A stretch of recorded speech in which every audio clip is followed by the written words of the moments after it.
Assalamualaikum warahmatullahi wabarakatuh. Perkenalkan, nama saya Devi Anjarsari, NIM 195221060 dari kelas Akuntansi Syariah 5D. Di sini saya akan menelaah video observasi tentang UMKM produksi tahu. Yang pertama, profil UMKM produksi tahu. Dalam hal ini saya menelaah video observasi UMKM produksi tahu milik Bapak Kisan Budi Laksono yang berlokasi di Desa Kuala Cinaku. Usaha ini sudah berjalan kurang lebih 10 tahun.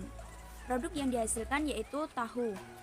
Tahu merupakan salah satu bahan makanan pokok yang sering dikonsumsi oleh masyarakat.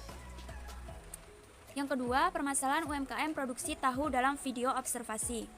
Yang pertama itu kendalanya yang terjadi pada saat memasarkan produknya. Misalnya adanya kualitas produknya kurang bagus maupun masalah perekonomian kurang bagus. Yang kedua, adanya kenaikan harga bahan baku.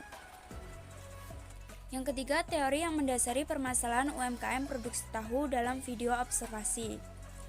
Berdasarkan permasalahan yang dialami oleh Bapak Kisan Budi Laksono dalam mengelola usaha produksi tahu ini, saya mengambil teori yang berkaitan, yaitu pengambilan keputusan taktis, di mana tujuan dari pengambilan keputusan taktis ini adalah untuk memilih strategi alternatif untuk dapat mencapai keunggulan kompetitif jangka panjang yang sudah ditetapkan. Langkah-langkah pembuatan keputusan taktis yang pertama itu identifikasi masalah, yang kedua identifikasi alternatif, yang ketiga identifikasi biaya dan manfaat yang terkait dengan setiap kelayakan alternatif.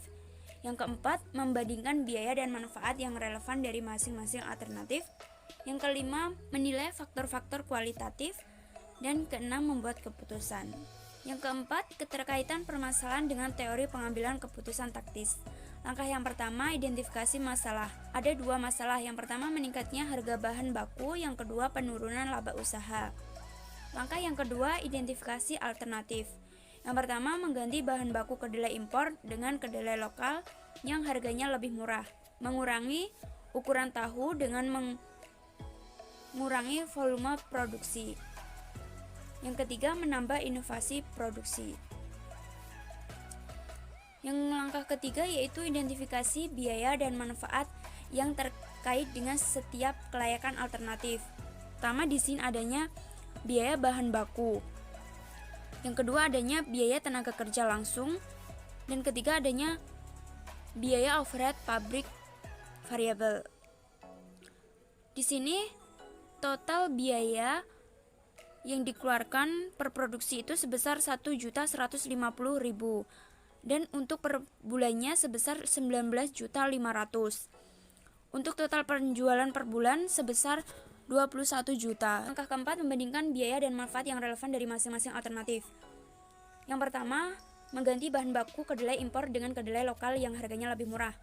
Harga kedelai lokal 8.000 per kilo, sedangkan kedelai impor 10.000 per kilo. Apabila pemilik memilih mengganti bahan baku kedelai impor menjadi kedelai lokal, maka kualitas tahu akan menurun.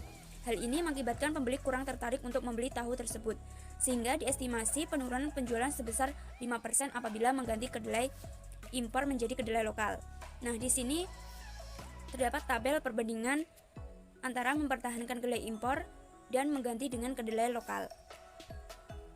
Alternatif yang kedua, memperkecil ukuran tahu dan mengurangi volume produksi. Jika pada harga normal 50 kg dapat menghasilkan 140 buah tahu, pada harga yang tinggi ini pemilik mengurangi volume produksi menjadi 40 kg dan tahu yang dihasilkan sebesar 135 buah tahu. Memperkecil ukuran ini juga tidak berpengaruh terhadap penjualan karena konsumen cenderung memilih ukuran tahu dikecilkan dengan harga yang tetap. Nah, di sini adanya perbandingan mempertahankan ukuran dan mengurangi ukuran. Langkah yang kelima yaitu menilai faktor-faktor kualitatif. Apabila tahu yang diproduksi menggunakan bahan baku kedelai lokal, kemungkinan akan menurunkan kualitas produk, sehingga akan berdampak merusak penjualan. Demikian juga apabila harga kedelai impor tidak segera turun, karyawan akan meminta kenaikan gaji karena kerumitan dalam membersihkan kedelai lokal yang kotor dan proses produksi yang lebih lama. Langkah yang terakhir yaitu membuat keputusan. Berdasarkan selisih biaya yang telah dijelaskan tadi, maka lebih baik pemilik usaha UMKM produksi tahu ini memutuskan untuk mengurangi volume produksi dan mengecilkan ukuran tahu. Sekian pemaparan dari saya, kurang lebihnya mohon maaf. Wassalamualaikum warahmatullahi wabarakatuh.